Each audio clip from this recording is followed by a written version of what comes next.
East and West Learning Connections. Helps people of different cultures break barriers and connect with each other. Together, let's make learning and connections happen. Together, we make cross-cultural learning and connections happen. That I decided tonight, since we're continuing with this and there seems to be the interest, is to break this actually into 12 different lectures. And tonight would be lecture 1, and each subsequent Zoom meeting that we have would be another lecture leading up to the conclusion number 12, which probably will take us 2 to 3 years to get through. But nevertheless, I think it's the best way and will give you the most amount of nuggets to walk away with. Tonight's lecture 1 is as you've heard, is the Introduction to Entrepreneurship in Canada. And it is probably the most generic of all the lectures I'm going to give. So a lot of it's common sense. How much actual content you'll be able to walk away with tonight, I'm not sure. You might consider it just common sense and knowledge that you already have. But the good news is, if I go really, really quickly and rapidly through this session and just provide the information as quickly as we can get to the question period where you can ask questions not only about the lecture tonight, but anything you want on entrepreneurship. And that's where it might become more valuable for you. So I'm going to start off tonight by talking about entrepreneurship in Canada, and I'm going to divide it into 3 sections. The first section is the key traits of successful entrepreneurs, which is fairly general. The second is a slight switch from the past, and I'm going to talk about the differences of doing business in China versus Canada. And I'm also going to talk about overcoming challenges of doing business as an immigrant entrepreneur, and what the challenges might be and what some of the solutions might be. So with that in mind, I'm going to go through this very, very rapidly. Give you all of the information, try and get to the question period as quickly as we can, and we'll have some discussions back or forth. And I promise you that when we get to lecture number 2 through 12, that the content will be much more specific in nature as to the types of things that you actually need to do, what forms you need to fill out, where you need to go in order to launch your business. Having said that, let me just see if we got, yeah, there we go. So I was just looking at the chat that was coming up. We were having some support there as well. Okay, so to begin with tonight, the first topic I want to talk about, again, is the key traits of successful entrepreneurs. And I'm going to go through this fairly quickly. So number 1 is adaptability and resilience. And this is the ability to basically pivot as the challenges arise. All of you are going to potentially pick some kind of business to go in. And what you're more than likely to find out is, and it may be a disappointment if you're not prepared for it, is it's likely going to lead you to another business, another business, and another business. So don't be surprised when you start out if you have to pivot, and you really need to learn how to go with that, because it could be quite frustrating. As an example, if you decided, I'm going to open a restaurant, and you're very set on opening a restaurant, and then you go to open the restaurant and you go to order your equipment, and you find out, oh my goodness, I can't afford the equipment. It's very expensive. It's taking too long to deliver. And then you remember back, you'd say, I have a very good friend of mine, I have a great relationship in China of somebody who actually sells restaurant equipment, and they have very, very good equipment at a very reasonable cost. And maybe what I really should be doing, since there's such a problem here, is I should be selling equipment to the restaurant, right? So then you decide you're going to go into the equipment business. But then the next thing you encounter is you go to start selling the equipment, which is great equipment at a very reasonable cost, to the restaurateurs. And they tell you they can't afford it because they're just starting out their restaurants and they don't have the money to pay for it. So then you decide with your supplier, well, maybe the best thing would be is to lease that equipment to these people. So now all of a sudden you're in the leasing business, right? You started out as a restaurateur, then you went to equipment supplier, then you went to a leasing agency. Then you find out that you're doing the leasing and you're doing such a good job with it that you might find a market where you could lease equipment to people other than restaurants. So this whole idea of the ability to pivot on an ongoing basis and find new businesses and new opportunities is all about entrepreneurship. And so you really have to be very careful when you go into business as to be very cognizant that a business may lead to to another business, and you need to be prepared very much so to pivot to that business. Number two, you must have a very strong work ethic and self-motivations. Entrepreneurs must be driven and they must be proactive. It's very unlike a traditional job. Success depends on personal effort and persistence. So an example would be that many small business owners go to work or have a job and they're working 9 to 5 and all of a sudden decide to go in their own business and find out that they are working very, very long hours, especially in the early stages of your company. So as an entrepreneur, you really need to be prepared to make that commitment of working very long hours. And also it's going to affect your work-life balance, which we'll talk about a little bit more later. Number three, you have to be willing to take a calculated risk, understanding risk versus reward. The higher the risk, the greater the reward. The lower the risk, the lower the reward. Having said that, you have to do what you're comfortable with, and you really have to do this analysis before you go into business and really understand is how much money are you willing to borrow? How much money are you willing to borrow from family? How much will you take from friends? How much do you have to put in yourself? And based on that, what's the potential reward?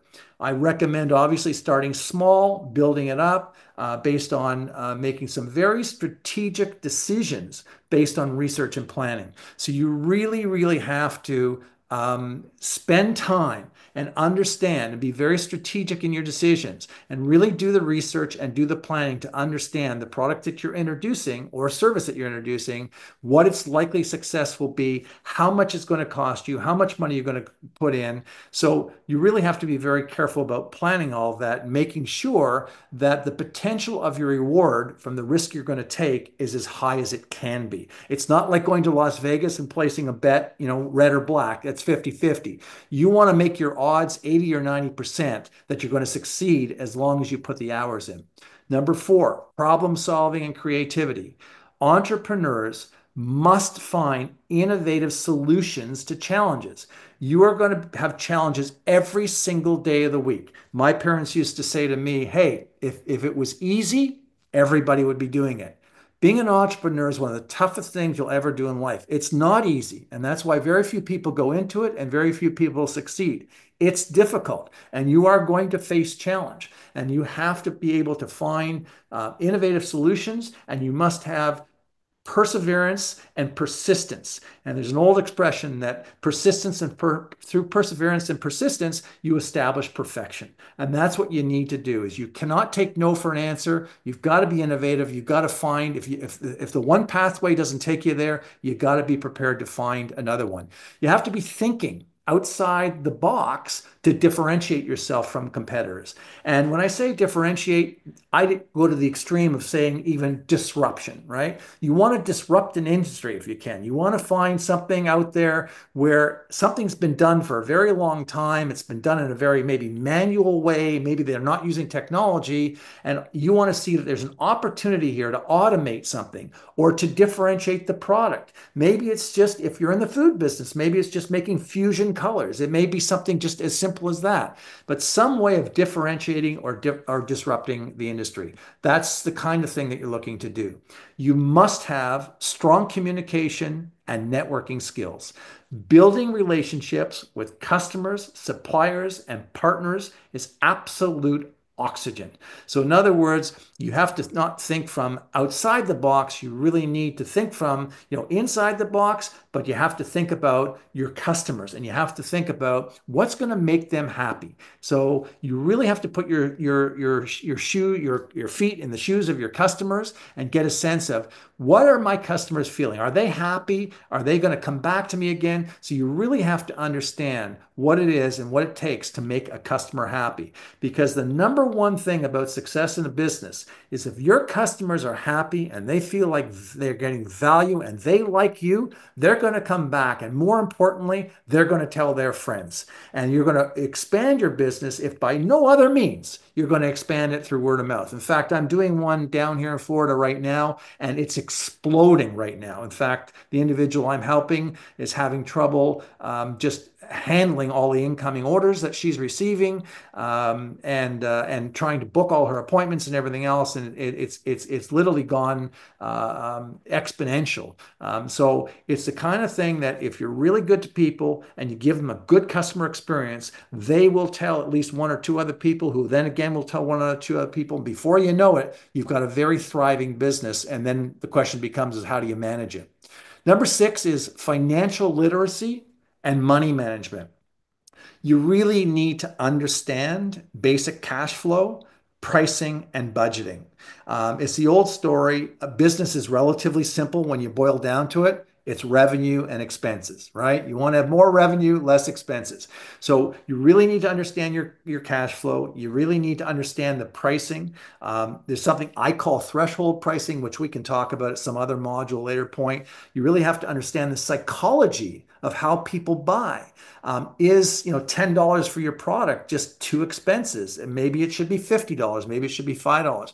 You really have to understand how people buy, price it accordingly, and then you have to also work on what a cash flow will look like. How many do you think you're going to sell? How many do you have to have in stock? How much inventory can you order? All these various things. So understanding cash flow, pricing, and budgeting is extremely important. You have to make smart investments when you're in business growth. What you like to do is you like to start the business, take your profits, reinvest them, but it really has to be done smartly. Going out and getting something exotic or buying an expensive car is probably not the best thing to do when you're starting a business.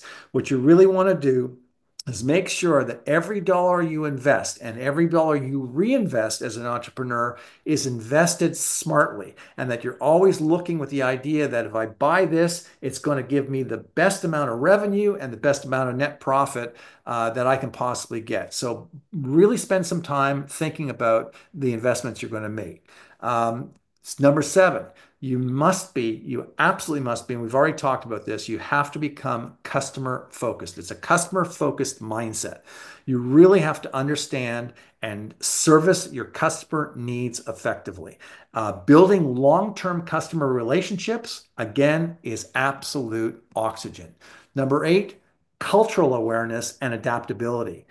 Understanding Canadian consumer behavior. It's different than anywhere else in the world, including China. You really do need to spend some time and understand it. And I'm going to go into that a little bit more. I initially wasn't, I was going to do a generic lecture, but I realized, that this audience would be much more favorable to understanding the difference between doing business in China, doing business in Canada, what the Canadian consumers like. And we're going to spend a little bit of time on that as we go through these various lectures that I present to you guys.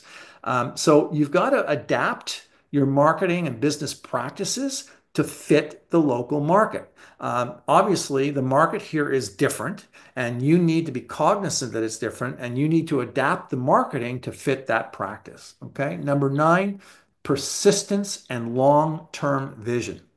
Success takes time. Most businesses do not profit immediately, and you've got to be in this for the long run. It's very different, quite frankly, than China. In Canada, it is much more focused on long-term goals. Despite your short-term struggles, you will have short-term struggles, but you really need to stay focused on your long-term goals. You really need to look at what your mission statement is and what your vision statement is. And your mission might be, I want to have the best restaurant with the best quality food in the world, and your vision might be that I want to have my restaurant full with people all the time. That could be your vision statement. So usually when you make a mission statement, it's the reason you're going to start a business. It's maybe the most important thing you do first is to sit down and say, why am I starting this business? Why am I bothering being an entrepreneur, right? What is it that I want to achieve? So sitting down and making the mission statement is something about what you want to do and why you want to do it right now. Your vision statement is usually something that is looking at your business 3 to 5 years down the road. In other words, where do you want to be as a result of this business, right? So as I mentioned earlier, you could open a restaurant and just say, I want to have the best possible food, and I want to give the best, cultural differences within the food that I put out there, but I want to still gear it to my Canadian audience. And that could be your mission statement, to create that kind of restaurant. But your vision is that maybe you want to have a restaurant like this in every city in Canada. That would be part of your vision statement. I want to have a restaurant. I want to have 20 restaurants across the country. That could be part of your vision down the road, right? So if you understand the difference between a mission and a vision, these are very important things to do at the outset. So let's move quickly into the differences between doing business in China versus doing business in Canada.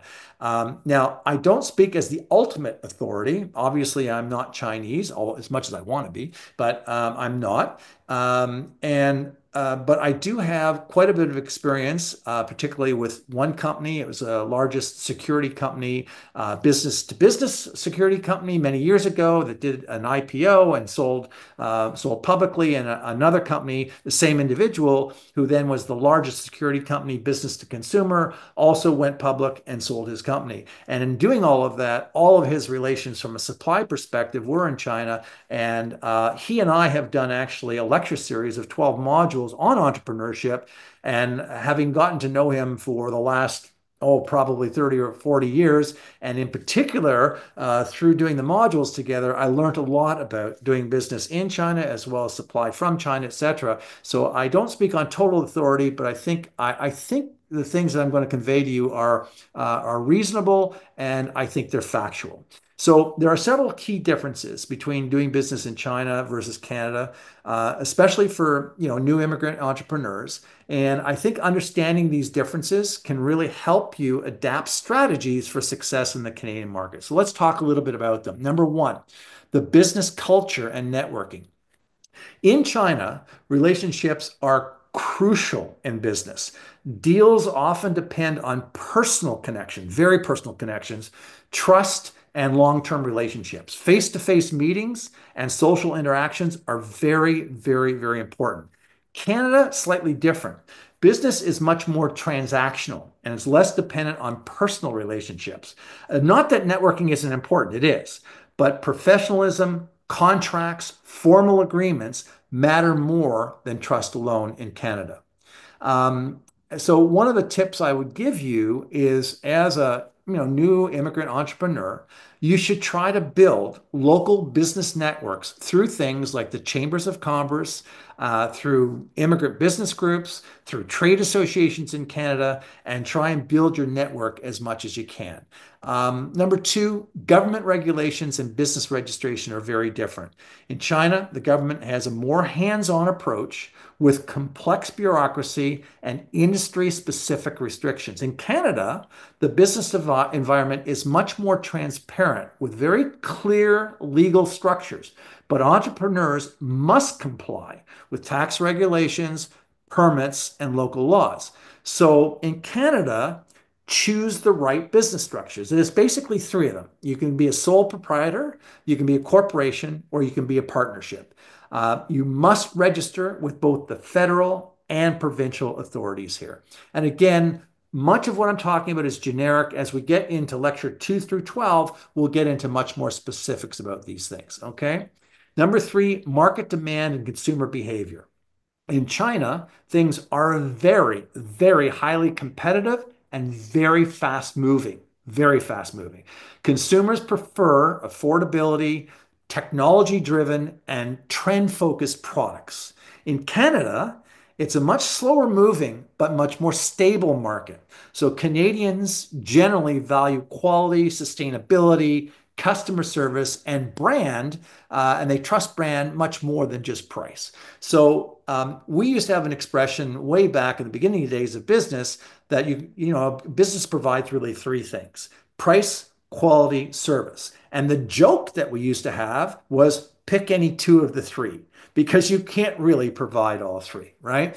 But in China, there is a little bit more emphasis on affordability, the competitive nature. It's much faster moving.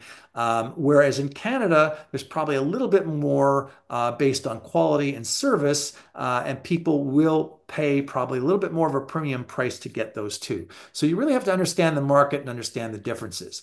Number four, funding and banking system. In China, business funding often comes from family, private investors, friends, and sometimes government programs. In Canada, Funding options include generally small business loans, government grants, venture capital, and generally banks require a pretty good credit history. So one of the things you want to do is you want to build a Canadian credit history by opening a local bank account using a business credit card and keeping financial records. So there are friendly business grants that you can get. So look into government grants that will help you as an immigrant. So look into those type of things that you can get. You'd be surprised that there would be some funding available from there. Number five, legal system and contracts. In China, business agreements are often flexible and based on trust rather than strict legal contracts. In Canada, contracts are legally binding and essential for business deals, employment, and partnerships. So you always want to use written contracts here. And the reason you want to do that is you want to avoid any misunderstandings and you want to protect your business interests. At the end of the day, it's a little bit more litigious here. And if people do end up in a misunderstanding, they end up in a court, whatever, really the best possible way to avert any problems for yourself is to have a well-written contract that includes all the ingredients that you need within a contract, including things like, non-competes and shares and all of the various things that you need to have in a contract. Talk a little bit about taxation and financial reporting. In China, taxes vary by region, and enforcement can be very inconsistent. So some small businesses operate very informally. In Canada, it's quite different, very different actually. Businesses must register for GST, HST. They must report earnings, and they must pay corporate and or personal taxes annually. The tax system is very strict here, but the advantage here is that it often offers deductions for small businesses. So the idea here would to be to keep detailed financial records and work with a really good accountant to maximize the benefits for deductions, etc. So it can still be very advantageous here, but it's very different, okay? Labor laws and hiring employees is also significantly different. In China, you have much more flexibility in hiring and firing employees with lower minimum wages in many regions.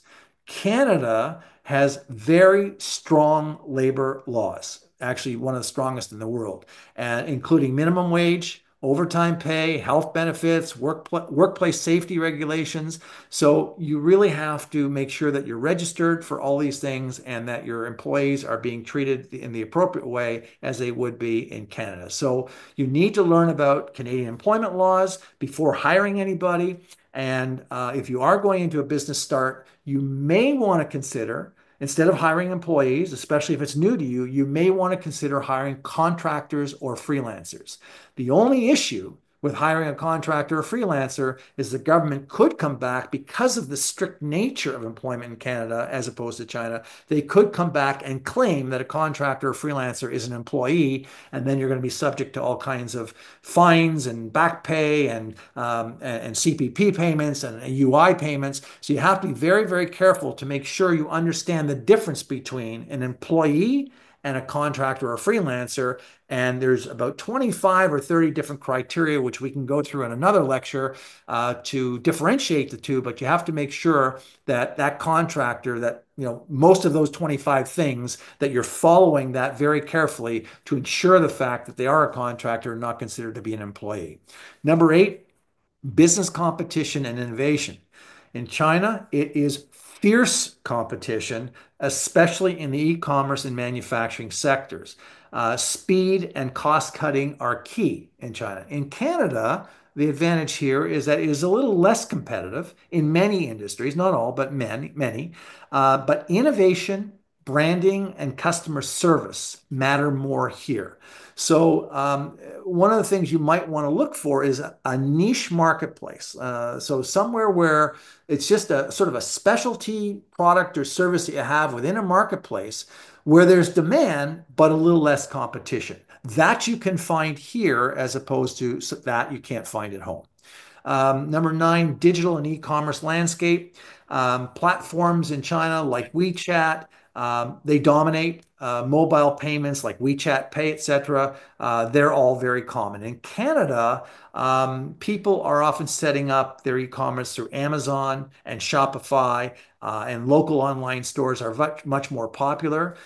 Payments are mostly done via credit cards, PayPal, and bank transfers. Um, so you may want to consider, if you're opening a business here, one of the simplest, easiest way to do is to use something like a Shopify. The problem with Shopify is that you will be paying a significant commission on your sale. So one of the other things you might want to consider instead of a Shopify or an Amazon is to look at something like WordPress, which is just a SaaS product, which is a software as a service, where you can go in and create your own website. There's all kinds of APIs in there where you can plug into e-commerce and accounting systems and email systems. So in other words, you can make it just like Shopify, but not pay their exorbitant fees when you make a sale. The only downside is that that's only in a case where you know yourself how to do reasonably good social media marketing. If you don't, then Shopify or Amazon is a good place for you to start. Number 10, business risk and stability. In China, government policies can change very quickly. We've seen that over the years, and it can impact businesses overnight. And some industries, sorry? 离我家这个近，夏天天气好，差不多可以走到。So I'm hearing some background noise. 他们那个，你们最近怎么样？好久。Domi, can you please mute the background? Sorry, I'm muting. Sorry. Okay. Well, let's continue while you're muting. So, business risk and stability, as mentioned, there's certain policies can change quickly in China, whereas in Canada, it is much more stable and much more predictable business environment. There are strong legal protections for entrepreneurs. So that's the good news in Canada, is you do have a much more predictable and much more sustainable. Therefore, the chances of you being long-term in your business is probably much greater here than it would be elsewhere. So how does this affect you as entrepreneurs? Well, in summary, generally understanding the Canadian regulations is key to avoiding legal issues. Number two, building a business network is still very useful in Canada, but not as critical as it is in China. Marketing must focus on trust and customer service rather than just low pricing. So that's a key differential to what you may have been used to back home versus here. Is low pricing isn't going to be the only thing that sells, and affordability isn't the only thing. In fact, many of the higher end products and services sell quite well in Canada, and it could be a great opportunity for an entrepreneur setting up here in Canada. Financial planning and tax knowledge will help avoid fines and maximize profits. So you really have to get good with your financial planning and tax knowledge. If you don't have that, a good accountant and a good lawyer can help you very dramatically. And lastly, as we talked about, finding a niche market in Canada is much easier than in China, where competition is very extreme. So there is kind of, in some respects, there is more opportunity here. There's more longevity to that opportunity. But it does take a requirement of spending the time and the research to find it. So let me go on a little bit now to overcoming the challenges as an immigrant entrepreneur. So number one is obvious. It's language and communication barriers. The challenge is that many immigrant entrepreneurs do struggle with English or French, which can impact the business negotiations, the networking, and the marketing. So what's the solution? Number one, quite obvious, taking business English or French classes. There are many government programs and local colleges that do often offer these free courses. You can use translation tools, especially use technology today. You can use translation tools, and you can hire bilingual staff where needed. This way you can have a conversation with them and they can have a conversation with your customers. Everybody stays happy. You've got to improve your writing and presentation skills for effective marketing and pitching.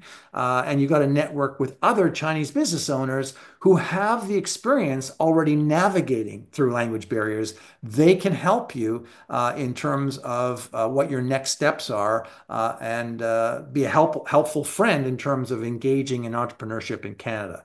Number two, understanding Canadian business laws and regulations. Spend the time, right? Canadian business laws, licensing, taxes, and labor relations could be very confusing for newcomers because we have much more of it. We have a much higher level bureaucracy here than we do certainly in other parts of the world. So you really have to spend the time to understand it, whether it's through a network, a community network of friends that are entrepreneurs, whether it's through a good accountant, a good lawyer, courses like we're having this evening.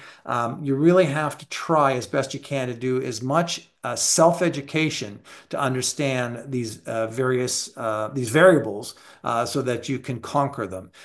So one of the solutions to this is to take advantage of the free workshops and government resources on business laws. You can consult with a business lawyer accountant, as I mentioned earlier, to ensure compliance. You can join local immigrant entrepreneur associations that provide guidance and mentorship. There are many of them.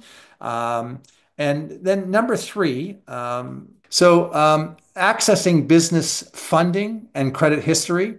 So often, immigrants lack a Canadian credit history, making it very hard to get bank loans or funding. So one of the solutions is, one of the things you want to do is immediately open a business bank account and start building credit with a small business credit card. That's almost essential. It's a given. That's something you have to do. You should be applying for government grants and loans designated for immigrant entrepreneurs. There are groups like Futurepreneur, BDC, etc., that specifically are there to help. Seek alternative funding sources such as private investors or crowdfunding. So those are some of the things you need to do in terms of, of actually accessing funding if that's something that you require. Number four would be adapting to Canadian consumer behavior and market trends. We've talked about this. Canadian customers may have very different preferences, buying habits, and expectations compared to consumers in China. So one of the things you want to do as an entrepreneur before you start investing and taking too much risk is you want to conduct some market research before launching a product or service. You want to offer customer-friendly services such as warranties, returns, and loyalty programs. And let me just again just talk a little bit about a company like, as an example, Costco, which operates throughout North America. I think you all are very familiar with the company. And if you look at the type of return policy they have, which is unheard of almost anywhere else in the world, you could basically return a product 5 years later and they'll take it back. So they have an incredible return policy. Usually their warranties are longer than the manufacturers. And these are the type of things that make a customer not only very loyal to you, but they will often spend a lot of their available funding, a lot of available revenue on your store. People will buy things from Costco just because it's Costco, just because they know they can take it back, even though they may be able to get it somewhere else cheaper. So you have to look at those type of things, which differentiates Canada from China, okay? You've got to use Canadian marketing strategies, including digital advertising, social media, and local community engagement, okay? Number five, building a business network in Canada. The challenge is in China, it's based on very strong personal relationships. That's the key to success in China. In Canada, networking works differently. As such, and this is very important, the solution to this is to start thinking about attending some of the things like the Chamber of Commerce meetings, trade shows, industry events to build connections, okay? So again, the idea here is, attending Chamber of Commerce meetings, trade shows, industry events, etc., to build, connections. And there are also, immigrant entrepreneur support groups. There are groups like East West Learning. So you've already taken a step by joining us tonight to get some education in terms of becoming an entrepreneur. overcoming discrimination and cultural differences. This is a toughie. Some immigrant entrepreneurs will face a bias or cultural misunderstandings, making it very hard to gain trust from Canadian customers and business partners. So again, you need to educate yourself on Canadian business etiquette, right? What is the appropriate thing? How do you greet your customers? What are their expectations? You've got to have direct communication, punctuality. What's the handshake culture here? What does a handshake mean here? What does a handshake mean in China? You got to understand the difference here so that you're doing the right thing. And you also have to showcase the value of cultural diversity. It can be looked at negatively, but it can also be looked at very positively. And you have to focus really, I come back to this all the time, focus on excellent customer service to build trust and credibility. We all know, and this is an expression, we all know the old expression, the customer is always right. Well, that expression's wrong. The customer isn't always right. But as an entrepreneur, we need to make that customer feel like they always feel that they're right. And we can say to a customer, hey, you know what? You're probably wrong in returning this back to me because really you broke it, right? And really you should fix it. But because we value you as a customer, we're going to replace it and eat the cost. And in other words, we're saying to them, you're not right, you're wrong, but we're going to make it right for you. And that's the type of thing that you want to do in a Canadian culture. Number 7, managing work-life balance and family expectations. This is a big one. Many immigrant entrepreneurs work very, very long hours, and sometimes it leads to stress and family conflicts. So the solution here, and this is really important from a mental health perspective, is you gotta set clear boundaries between work and personal life. Now, that doesn't mean, I'm not talking about balance here, because you're going to be completely out of balance. If you're an entrepreneur, you're going to be working 12, 14, 16 hours a day. You're not going to have work-life balance, but you have to have a boundary between the two so that when you are in your personal life, that it doesn't interfere with your work life. One of the ways to do that, and I highly recommend, is to involve your family members. Involve them in such a way that they understand they're involved in the business planning, and that way they're much more supportive. If they understand what you're going through, if they understand that you're in the business, the type of stress that you're going through, et cetera, you're going to find them much more compatible, much more understanding, and much more empathetic. So the last couple things are, competing with established businesses. That's a toughie because many industries are already dominated by the big Canadian or international companies like Costco, like the Walmarts. And so part of the solution for you as an entrepreneur is, again, going back to either finding a way to differentiate with unique products or better service or niche markets, or finding a way that is a disruptor, as an example, to a particular product or service. So you need to start small, use online platforms, whether it's Amazon or Shopify or WordPress or a SaaS-based product, to reduce your overhead costs and at least get yourself going. And again, like I said, leverage your cultural strengths, right? Leverage your cultural strengths. They can be a positive, not a negative. So the key takeaways of this, and in summary, are as follows. Number 1, continuous learning and adaptation. That's what you're doing tonight. And I'm thanking you very much for spending your time with me and listening to a very rapid-paced lecture on the general entrepreneur picture in Canada. So you have to be involved in continuous learning, continuous adaptation. You have to adapt to a new culture, a new way of doing business. You have to have strong business networks. And remember, I'm saying strong business networks. That's not necessarily strong personal networks, which is more what you are probably used to back home, although they're important as well. And then you have to leverage your unique cultural advantages. They're not disadvantages, they're advantages. Understand what those advantages are and leverage them. And finally, make sure whatever you do, you're doing smart financial planning and funding strategies.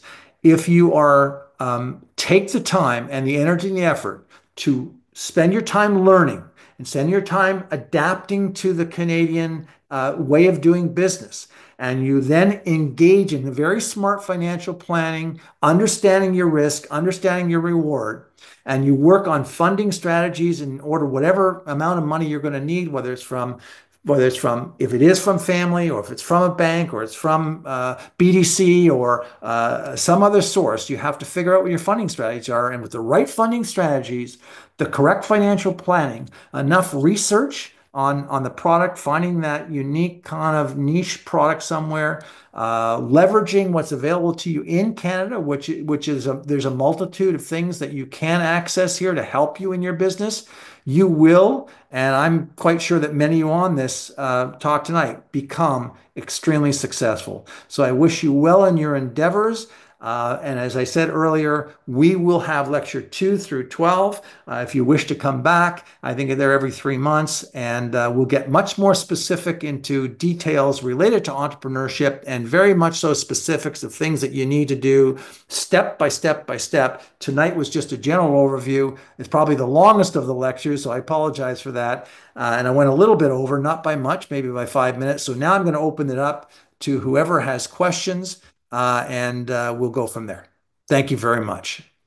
Thank you so much, Martin. It's so informative and insightful.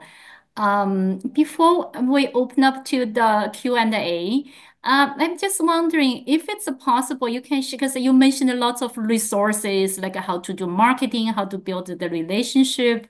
Right. Would it be possible to share some of those resources, like for participants that either they can connect with the East and the West Learning Connection, and we can share those resources? I'm just wondering. It is possible, and actually, it is going to come up in one of the lectures as well. So we can do a combination, maybe to share some of those resources now, and then if people stay tuned for number 2, 3, and 4, all of that information is going to come forth in those lectures as well. Tonight was trying to stay as generic as possible, and I apologize because I know it's a little bit of a tease, right? Saying, all these things, but the specifics will come through 2 through 12. In the meanwhile, I could possibly share some of these with East West, and they could post them at a later date. Fantastic. Thank you. Okay, so I'm sure there'll be some questions from the participants. So yeah, feel free to either raise your hand, open your camera, and unmute yourself and ask questions. Yeah, and just while you're waiting for the questions, I did see that there's one on here.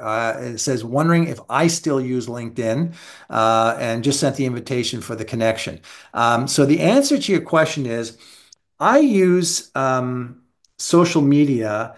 I'm going to use the terminology at a 50,000-foot level, and I'll tell you why. Since I retired back, sold my business 2011, retired 2013, I have very, very purposely left a very generic message on both LinkedIn, Facebook, etc. I was a very early adopter to all of the social media, but I'm not actively engaged in social media myself. The reason I say this is, number one, right now, as you know, and I've mentioned earlier at the beginning of this lecture, I'm engaged mostly with helping early stage companies, and I'm very, very particular about who I work with, and I only work with usually 3 or 4 at a time. So right now, I know this sounds very egotistical, so I'll apologize at the front end of this if you think I'm coming across too much of an ego. But right now, I have too much on my plate and too many people that sort of have inquired. So I'm in a very, very blessed, fortunate situation, which, by the way, I'm very grateful for, that I can kind of pick and choose who I work with. So I'm not looking for more business. Having said that, what I do is, in helping my early stage company, generally I am strongly encouraging them to be both on LinkedIn, to be on Facebook, to be on Instagram, to be in every available social network that they possibly can, and to network as much as possible. It's one of my key things is a strong, strong social media presence by the company I'm mentoring, but not necessarily myself. So I hope that makes sense and answers that question.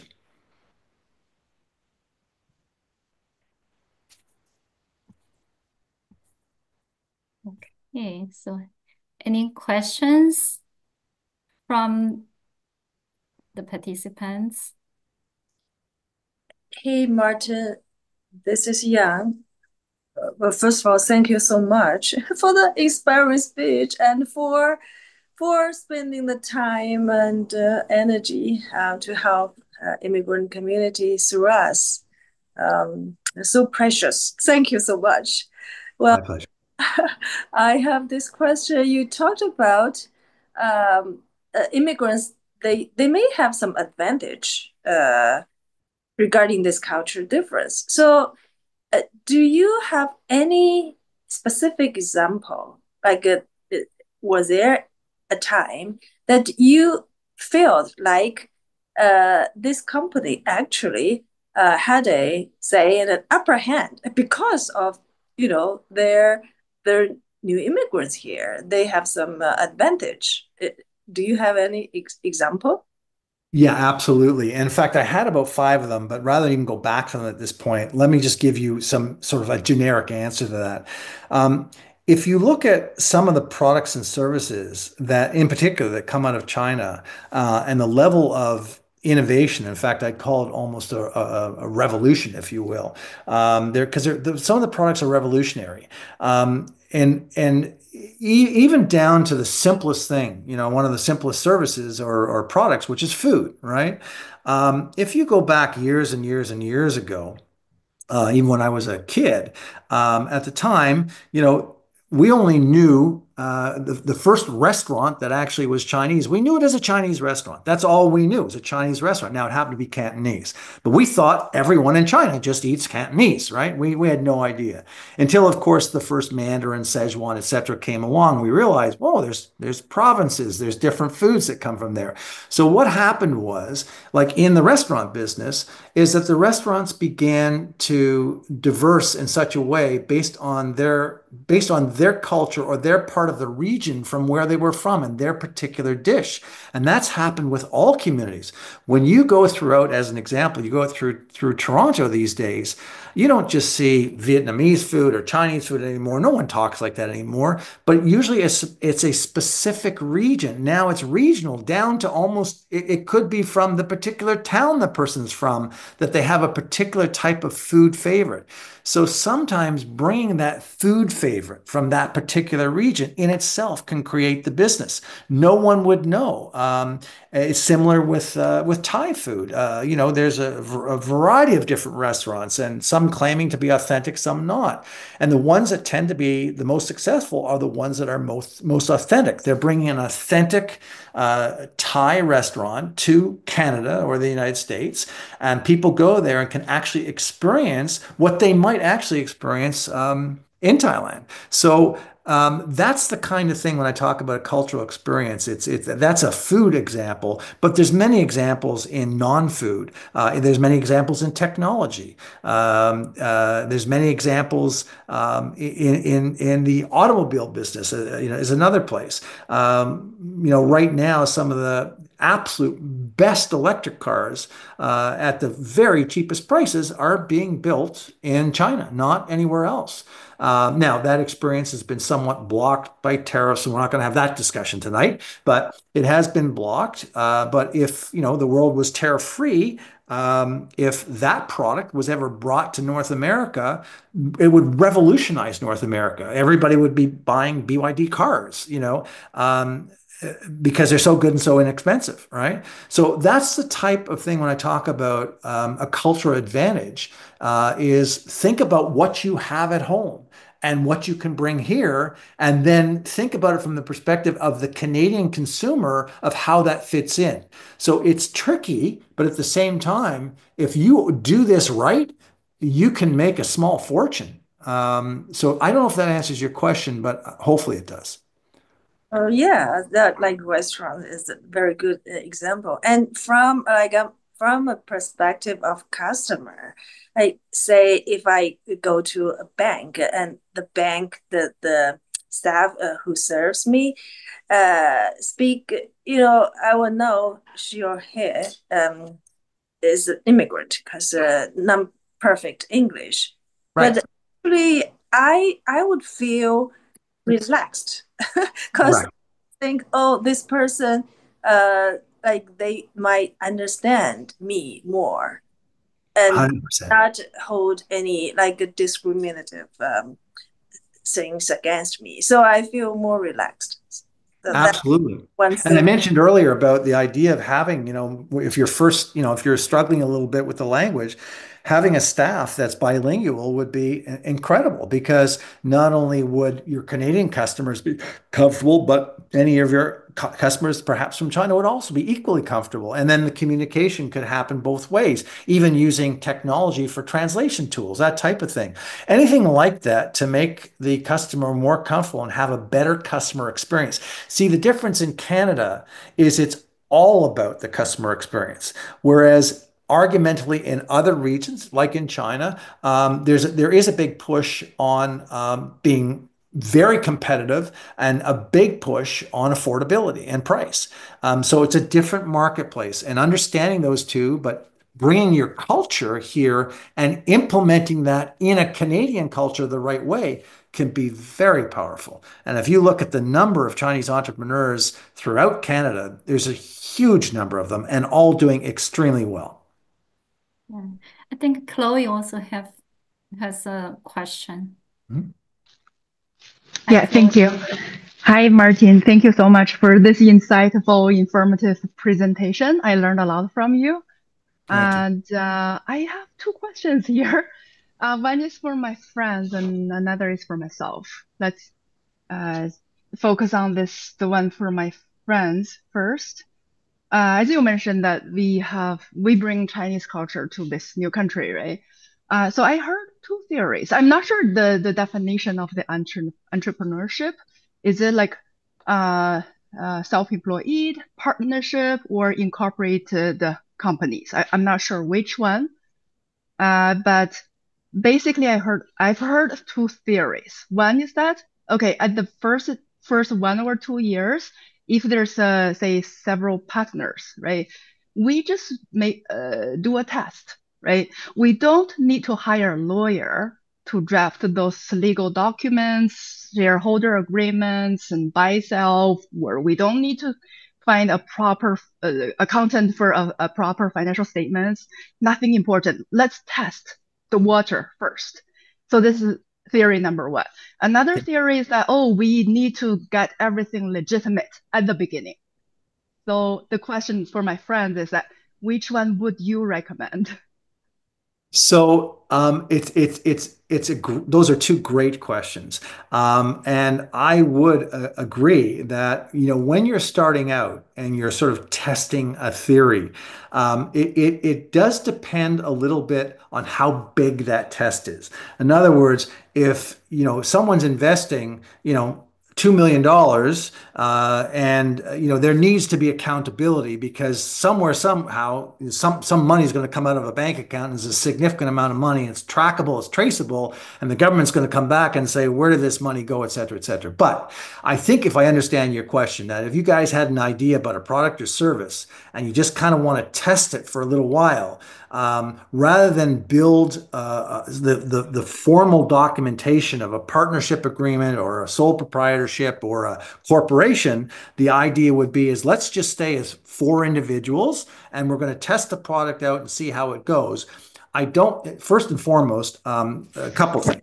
If your sales, okay, are under 30,000, there's no necessity to register for GST and HST. Okay, so we're starting to get into some of the stuff I'm going to talk about in the future lectures, but let me answer this now. So already, if you don't have to register for GST and HST, well, the next thing is tax considerations. I don't think anyone's going to dramatically trouble you that if you are testing your products or services and it's at the $100 or $500, $300, or even $1,000 or $2,000, that anybody is going to trouble you about, wanting to get financial statements from you, because bottom line is you're not going to pay tax anyways.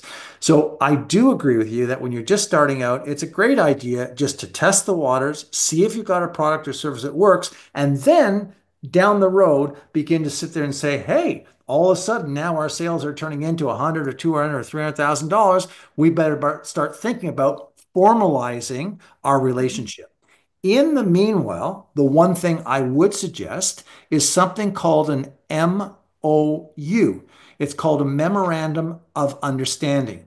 Memorandum of understanding is kind of a precursor to a Mhm. partnership or corporation type agreement. Memorandum of understanding is usually 1 page long that says, hey, the four of us have decided that we're going to launch this new coffee cup. We're going to sell this new coffee cup. And we're going to all be equal, partners in this. And in 6 months from now, if we're successful, we're going to formulate an actual company or corporation. So Mhm. it's called a memorandum of understanding, and that's just a 1 page agreement between the three or four of you that just in case you sell, $100 worth of cups and somebody says, hey, that's my money. You have a memorandum of understanding that says, no, no, no, we each get $25. So you could set up that memorandum of understanding, keep it very informal.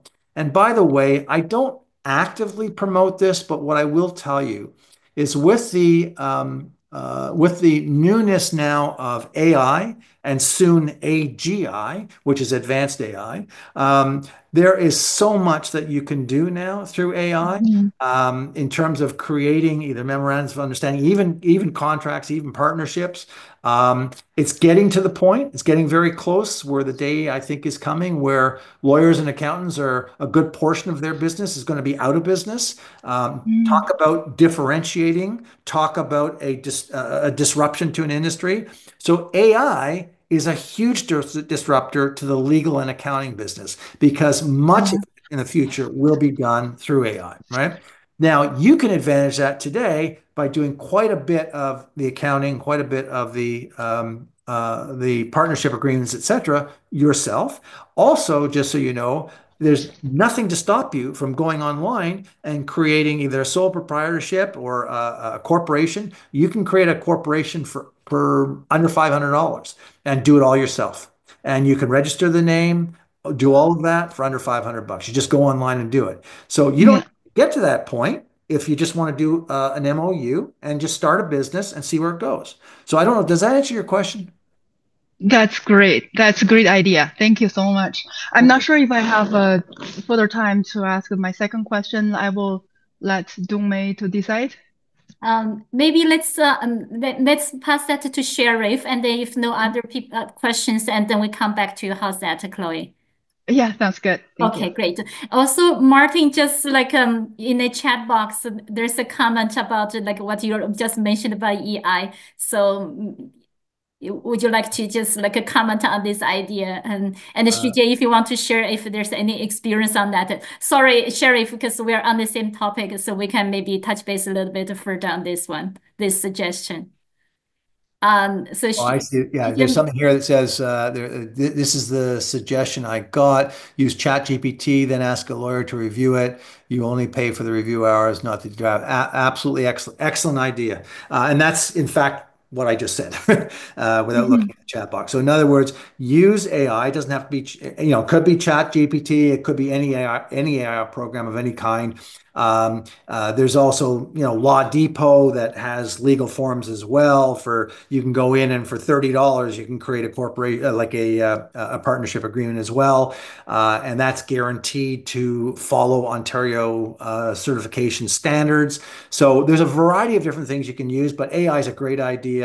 And as you said, put it together and then just hand it to a lawyer and say, we only want to pay for 1 hour of your time, and a few $100 later, you've got it certified by a lawyer that it's correct. So that's a great idea. As I said, and/or look into something like Law Depot, which gives you all kinds of forms. It'll give you, I mean, it basically has every legal form in Ontario is available in Law Depot. And Law Depot, as I understand it, guarantees that it's authentic and current, meaning that's the same one that the lawyer would go in to use. It's exactly the same. And all you need to do is fill it out. And once you've got it full, I think it's 30 or $40, and they'll actually allow you to print it out and download it. The other thing is, if you're going to be doing it on a regular basis, I think they charge about $100 a year for a subscription, and you can make as many agreements as you want, whether you want to get married, divorced, have a prenuptial agreement,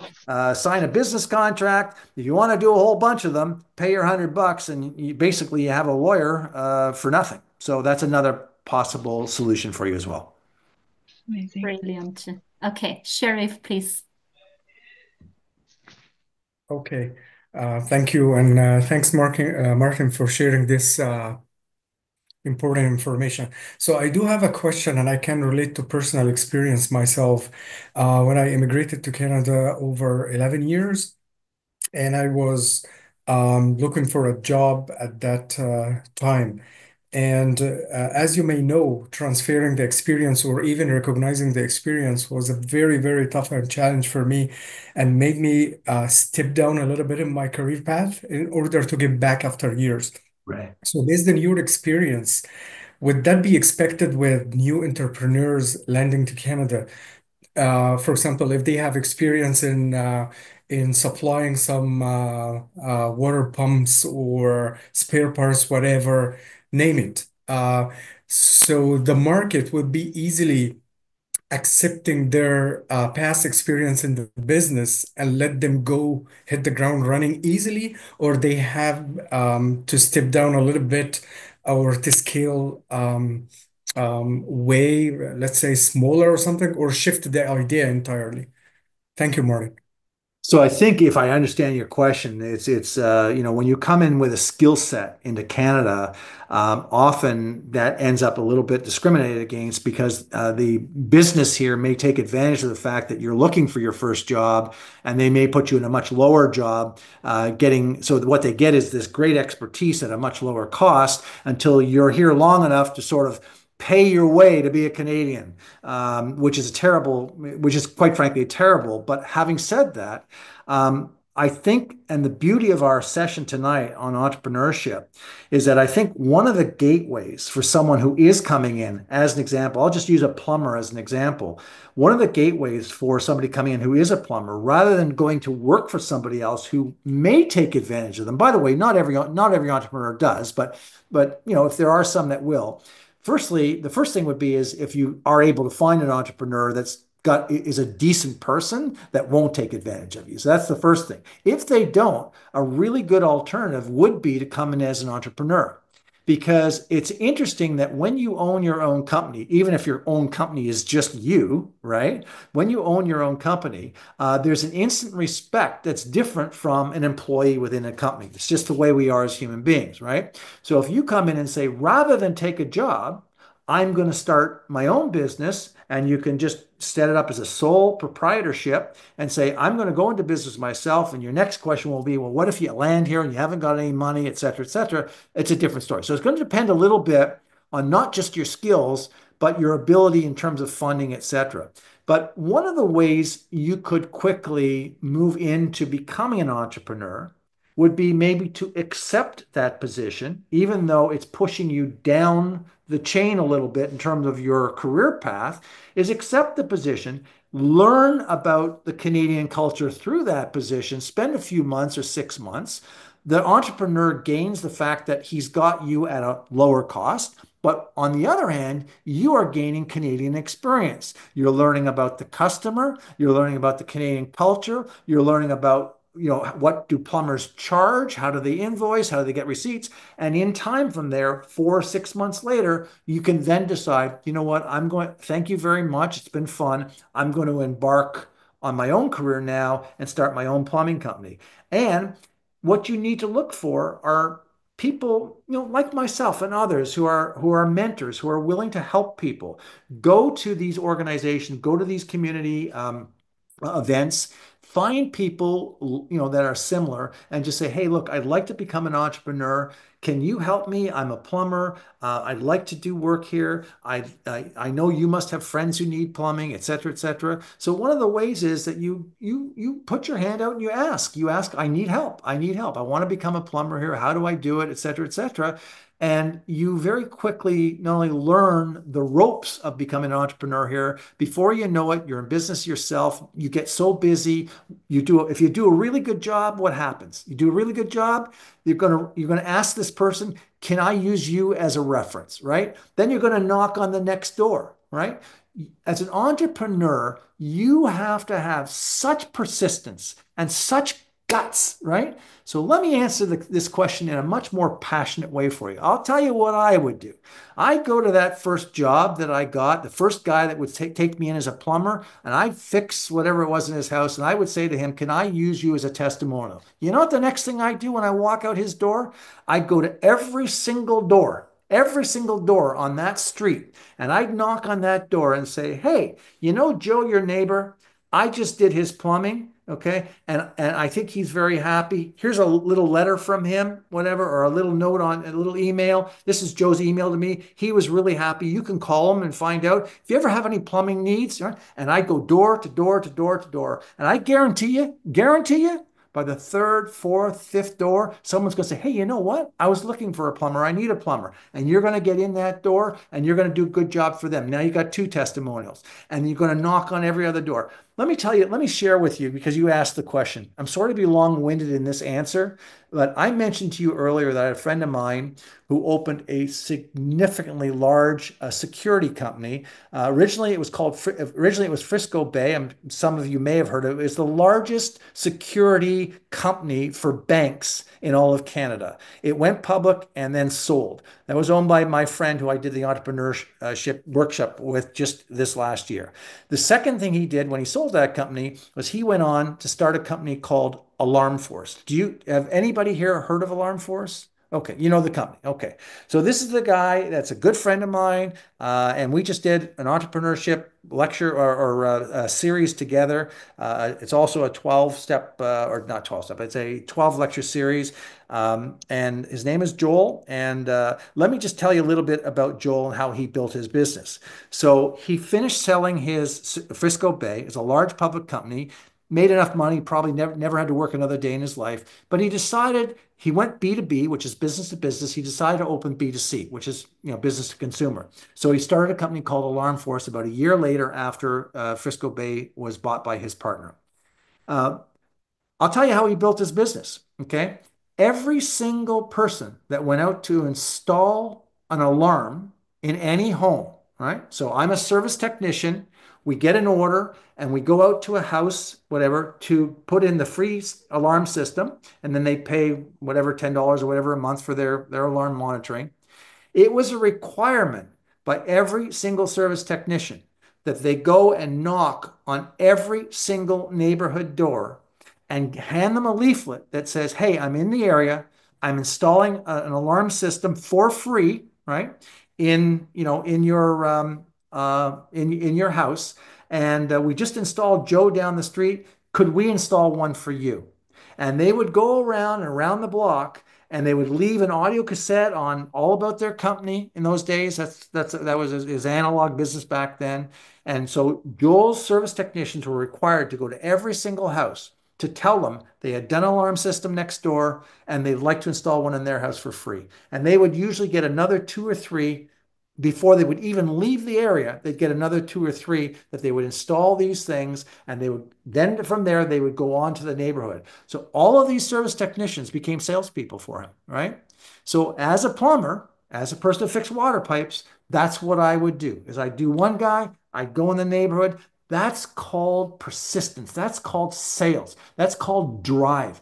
An entrepreneur has to have a passion and a zest for success. And if you want to be a sit back sales guy, if you want to be what I call an order taker, okay, you're getting me into a whole different thing here, but you can either be an order taker or you can be an order maker. You choose. An entrepreneur is an order maker. Go out and get the sales. An order taker, you may as well just go out and get a job. Thanks. I spent a fair amount of time on this, but I think it's important. Well said, Martin. Thank you. Yeah. So inspiring. Okay. Okay. Any other question? I think Chloe, you have another question, right? Yeah, there's something else in I can save it to the next session. Oh, someone else? Yes. Yeah, I saw someone else. They do, or did I say their name correct? They do. Are you have a question? Yeah, Martin, thanks for your great presentation. How can we contact you after the meeting because I I will, I will yeah put this in there right now, so you will yeah have my email and my phone number. How's that? yeah. Yeah, all right. So it's G. Actually, I follow you in LinkedIn, right? Do you have link? Sorry? Do you have an account in LinkedIn too? I do. I do have an account. Yeah. I You're found probably it. Yes. you're probably Okay. best off to reach out to me by email or by phone. I do get LinkedIn. I'm just more receptive to either email or phone. Just something I don't check on a regular basis. Now, my clients, I insist that they check on a regular basis. That's a different story. It's just for me that I don't. It's called retirement privilege. Okay. Okay, Thank you that's what. much. Yeah. Uh, Okay. okay, I just posted it. Let me Yeah. make sure it's correct. Yeah. So you can all mark that down or and feel free to reach out to me. By Okay. the way, somebody just did on the chat posted that and it was interesting because they're just really reinforcing the Alarm Force story to say that they got their roof fixed and the person fixing it was standing on top of the roof checking out who else needed their roof fixed so he would take a picture and knock on their door. That's a That's very entrepreneurship. smart move too. Sorry? I mean, that's a very smart move too. Of course, it's entrepreneurship. So the whole idea of being an entrepreneur is to be, I'm going to use the word aggressive and maybe assertive aggressive, right? You don't want to be obnoxious to the point of it becoming a privacy issue. But on the other hand, it's really important that you be aggressive and assertive. If you want to be successful, you got to be aggressive. Yeah, and then sometimes you really have to go outside of your own comfort zone and take that 100%. step. In fact, I have another little story I'll share with you. Um, a lot of people have trouble going outside of their comfort zone, right? By the way, there's some people are signing off and saying thank you, so you're all very, very welcome. But here's another way of putting yourself outside your comfort zone, and I'll have a million of these anecdotes as we speak over the next 12 lectures. But one of the ways of doing this is as follows.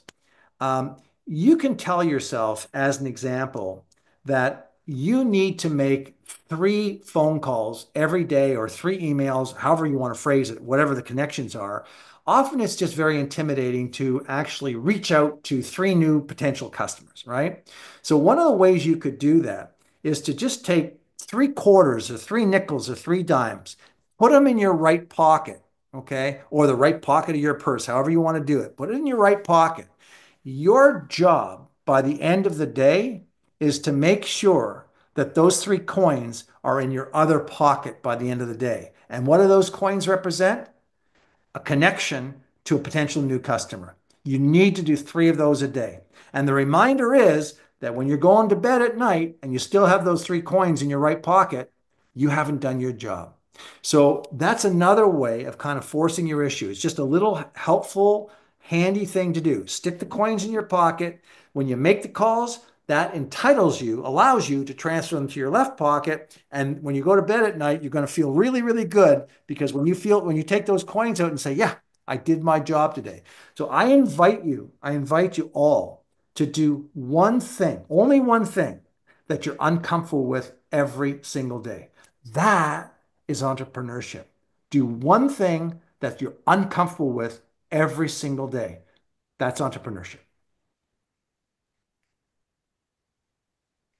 Yeah, and that's the persistence and the perseverance that really makes a 100%. difference. Yeah. Perseverance in order to establish perfection. That's what it is. And perseverance and persistence. There is, if I leave you with after 12 of these lectures, if I leave you with only one thing and one thing only, there is nothing that will replace persistence and perseverance. Because that's what's going to guide you through to be successful at whatever you do, not just in business, but those 2 things. And you have to do it with tenacity. It's something, it's a passion that you have to find from within.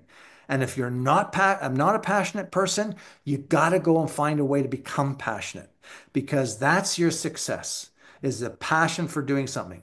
I'll share another story with you. There never ever, nobody has ever broken an Olympic record in an empty stadium.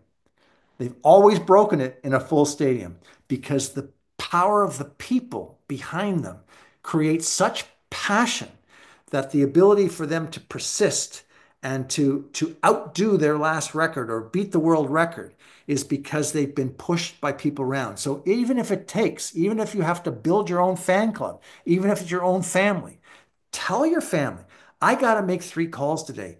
I need your help. I want all of you every night to ask me if I made my 3 calls, right? And so you use family for it. Do whatever you need to do to achieve the goal that you want. And that comes from passion. And that's something that's really, it's just not something you can buy. It's something either you have or something you can develop. Fantastic. Your passion is so contagious. I have to say that. Martin, do you think we can take one last question before we Sure. wrap up tonight? Yep.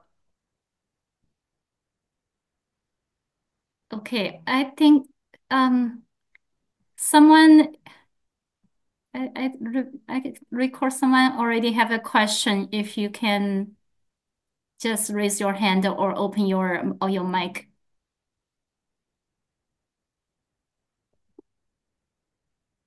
Okay. If no more question, we can wrap up tonight. First of all, thank you everyone for being here and for being engaged.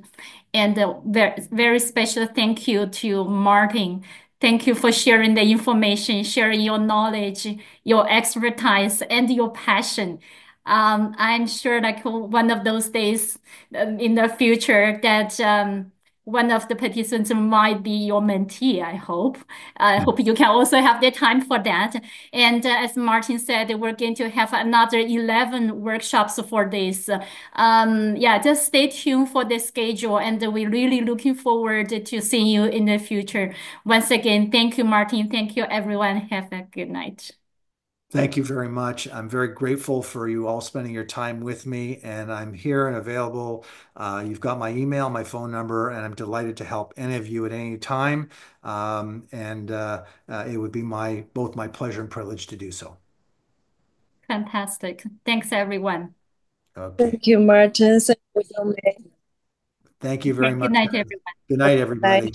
Good Good night. night.